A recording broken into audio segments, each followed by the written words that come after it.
Channel 7 salutes the McDonald's High School Scholar Athlete of the Week. Hi, everybody. I'm Don Shane with Jill Haapaniemi of Farmington High School. Jill is the Channel 7 and McDonald's High School Scholar Athlete of the Week. Congratulations to you. Let's talk about gymnastics and explain to everybody, that's your specialty, obviously, that sport a little bit and the 4 disciplines of the sport that everybody participates in. The 4 events are vault, bars, beam, and floor. And since freshman year, I've competed all 4 events. Is it normal for everybody on the team to kind of do that, or do you pick your best ones and don't worry about the other ones? You compete your best events, but we train to do all 4 events. So. And which ones do you feel are your best and why? The uneven bars is probably my best event. And why do you say that? It's always been my favorite. It's the most fun for me. I just like it the most. Yeah. Which one's the most difficult? Probably the balance beam. The balance beam, and why is that? Because the beam is like this wide or something? 4 inches wide. It's hard to flip on top of that. So. How scary is it when you're first learning this stuff, and how do you do it when you're doing, somersaults and flips on things like that, where, you really have to be quite careful? It is scary, but, we have good equipment, safe equipment in the gym to learn the new skills, and it's a tough mental sport, but you kind of have to push past the fear of getting new skills and just try it. And when did you first begin? When I was 3 years old. Wow. Yeah. And you didn't get burned out at all? No. You loved it that much? I did. And at what age do you think that you finally felt, wow, this is working out pretty well for me. I know what I'm doing, and I'm doing it well? Probably my sophomore year in high school. So when I was 15, I really started getting into it on the high school team. Okay. Your coach is here, Jeff Dwyer. Jeff, tell me about this young lady.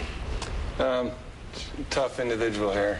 Like she said, her sophomore year, I think she came into her own, and her demeanor, like if you watch her compete, her demeanor, her calmness, her competitiveness, I think that's what helps her.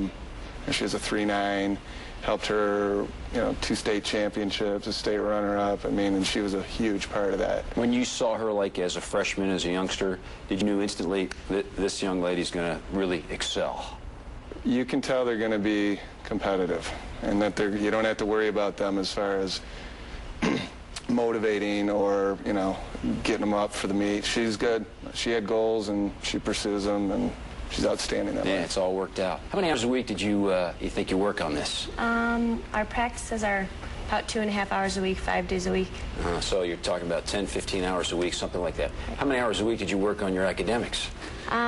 Probably an hour or 2 after school, so it's pretty equal. Was that difficult to kind of balance that and spend all the time on the gymnastics as well? It is difficult to balance it, but I also think it helps with time management, so it worked out. Okay, you're going to Michigan, right? I am. Can you talk to us about what you'd like to study maybe in the future? Do you have any idea yet? Medicine is an option, and I'm also interested in language, maybe French, so 2 different things. Yeah, they don't seem to be related in any way. No, but we'll see when I get there. Yeah, how tough do you think that's going to be at the next level? Probably very challenging, but I'm ready for it. You are ready for it. What does something like this mean to you, Jill? This is just, it's really rewarding for, to be acknowledged for my academics as well as my athletics, so. Well, you've done a great job of combining the 2 and figuring it all out. Congratulations, Jill Haapaniemi. Thank you so much. The Channel 7 McDonald's High School Scholar Athlete of the Week. If you know a high school student who excels in the classroom, community, and on the field, nominate them at our website, WXYZ.com.